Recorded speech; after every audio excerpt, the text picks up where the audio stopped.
Bienvenue pour ce nouveau numéro de Si on rentrait, avant-dernier de ce mois de décembre, au cours duquel nous reviendrons sur Noël qui approche. Et à la Commanderie d'Elancourt, une série d'animations et d'ateliers autour de ce thème est proposée tout au long de la semaine, mais aussi ce week-end, des rendez-vous 100% virtuels. Vous n'avez pas encore décoré votre sapin, nous sommes allés prendre quelques conseils auprès des fermes de Galy à Saint-Cyr-l'École. Et puis nous quitterons l'ambiance des fêtes de fin d'année pour se plonger dans la vidéothèque de l'association yvelinoise Contre-Champ à redécouvrir cette semaine Millennium, actrice, film japonais de 2002. Au cours de ce numéro de Si on rentrait, nous parlerons aussi musique avec l'artiste Sommeil et le collectif Very Green à la Verrière qui nous montrera comment réaliser son propre dentifrice. Bonjour Célia. Bonjour. Avec vous, nous allons donc voir comment décorer son sapin pour Noël. Il faut faire preuve de créativité.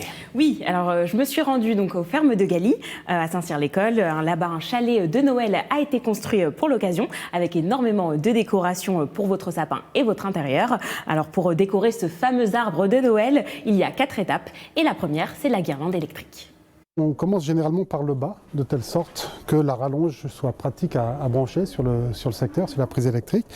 Et on va monter la guirlande électrique petit à petit sans hésiter à rentrer à l'intérieur du sapin. Si on arrive à la fin de la guirlande au milieu du sapin, ce n'est pas un souci. On va intégrer une seconde guirlande en faisant tomber la rallonge au centre du sapin pour qu'elle aille en bas. Et puis on va continuer d'installer la guirlande à l'intérieur et en périphérie du sapin. Ça va, je me débrouille pas trop mal quand j'entends ces conseils. Est-ce qu'il y a des couleurs aussi à privilégier ? Oui, il y a des couleurs. La tendance cette année, c'est le retour au traditionnel avec du rouge associé à du blanc et du bois. Mais les 3 couleurs phares restent toujours le rouge, le vert et le doré. Donc là, il y a plein de branchages, plein de fleurs, de branches de coton. Le troisième élément qu'on va positionner, ça va être toutes les petites guirlandes de perles qui vont venir en périphérie du sapin et on finit par les boules, de telle sorte qu'elles soient positionnées sur le devant et qu'elles soient bien visibles. Sur la lumière, on va parler de lumière. Oui, on va parler de lumière. un petit point avec Célia en direct, si vous nous suivez à 18h. J'ai été un peu vite en besogne parce qu'une fois la lumière installée, il y a encore d'autres choses à faire. Oui, c'est ça. Donc, on parlait donc de lumière, mais il y a aussi les éléments donc appliqués aussi. Et puis, bien sûr, les tendances de l'année, c'est ces 3 couleurs-là aussi. Sur ces couleurs-là, on est sûr de ne pas se tromper parce que c'est vraiment les marqueurs forts de Noël. Et puis après, on a des univers qui sont assez froids, blancs et bleus, qui sont aussi très sympathiques, mais qui sont moins chaleureux que le rouge ou le doré. Et jusqu'à quand garder son sapin, c'est toujours la grande question. Oui, alors finalement, jusqu'au 25 décembre minimum. Après, souvent, on garde son sapin jusqu'au 1er janvier. Mais finalement, il n'y a pas de règles. Chacun fait comme il veut. Merci beaucoup, Célia. Puis bonne décoration à vous. Merci. On reste dans l'esprit de Noël avec les ateliers de la Commanderie d'Elancourt. L'équipement culturel de Saint-Quentin en Yvelines propose cette année un e-Noël décalé. Comme les années passées, des ateliers, des animations sont proposés, mais 100% virtuels. La Commanderie revient avec son e-Noël décalé, une programmation 100% en ligne cette année avec marché de Noël virtuel, lecture musicale ou encore atelier. Le public nous manque, les artistes nous manquent, les intervenants nous manquent. Et du coup, on avait envie de ne pas rester 2 mois sans rien proposer à la Commanderie et de faire ce lien jusqu'à la fin de l'année en espérant des jours meilleurs au mois de janvier. Les ateliers sont accessibles à tous et variés. Au programme fabrication de lanternes, de produits cosmétiques, réalisation de recettes de cuisine et de cartes de Noël ou encore yoga du rire.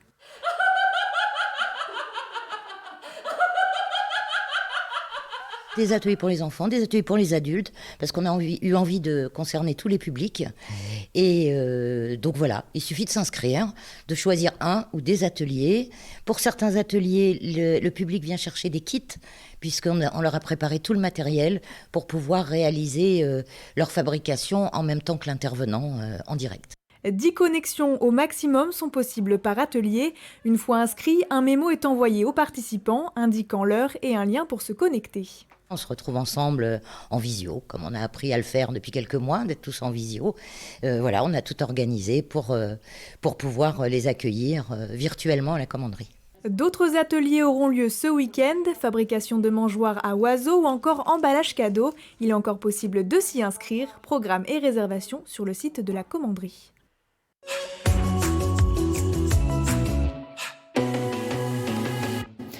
En début d'émission, nous vous expliquions comment décorer son sapin de Noël. À présent, nous allons réaliser notre propre dentifrice. Bonjour Astrid. Bonjour Wilfried.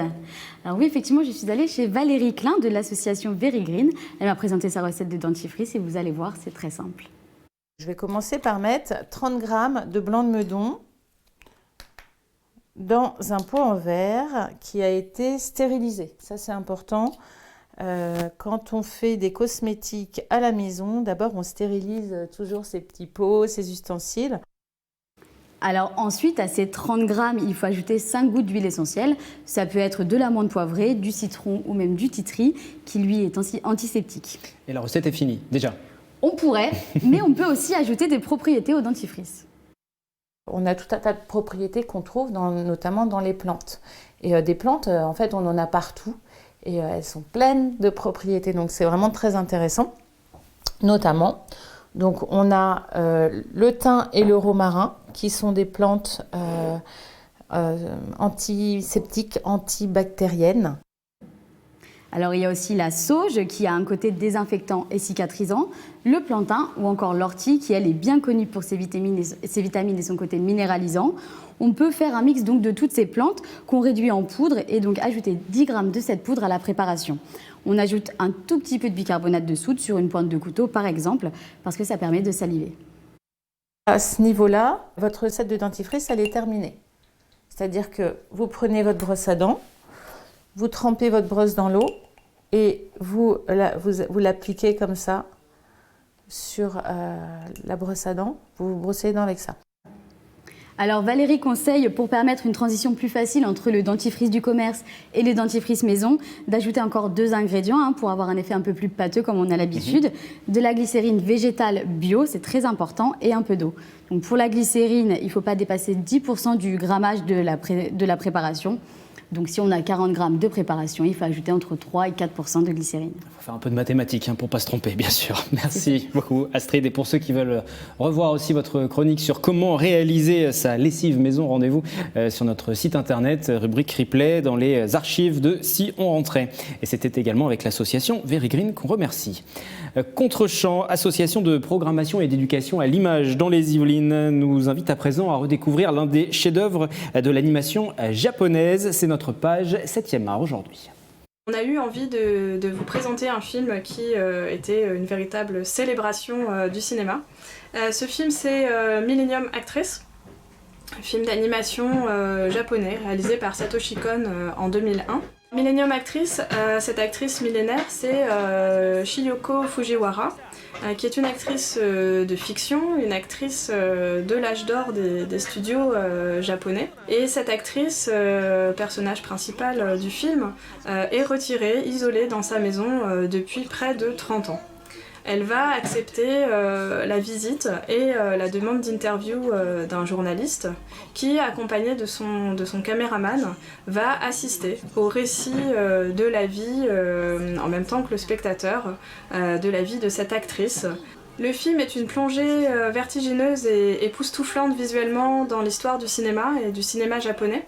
La vie de cette actrice se mêle à tous les rôles qu'elle a interprétés dans tous ses films. Le réalisateur Satoshi Kon brouille la frontière entre fiction et réalité. C'est vraiment une œuvre qui mérite d'être découverte, redécouverte, connue et reconnue. Et nous passons du cinéma à la musique avec vous, Justine. Bonjour. Bonjour. L'artiste yvelinois Sommeil, et je l'ai bien prononcé, a sorti son nouveau single ce vendredi 4 décembre. J'aime au cœur, c'est un titre qui fait écho à la crise sanitaire actuelle, qui raconte ce que vivent les plus jeunes, les commerçants, tous ces acteurs aussi considérés comme non essentiels. Pourquoi a-t-il choisi ce thème ? Eh bien, tout simplement parler de la crise sanitaire pour faire comprendre un peu la colère, mais de manière douce, puisque Sommeil, en tant qu'artiste, fait partie des personnes qui se sont senties oubliées. Et donc, il a voulu parler de cette crise, tout simplement pour montrer qu'elle n'a épargné personne. Et je vous propose d'ailleurs de regarder un extrait de J'aime au cœur, dont le clip sortait aujourd'hui.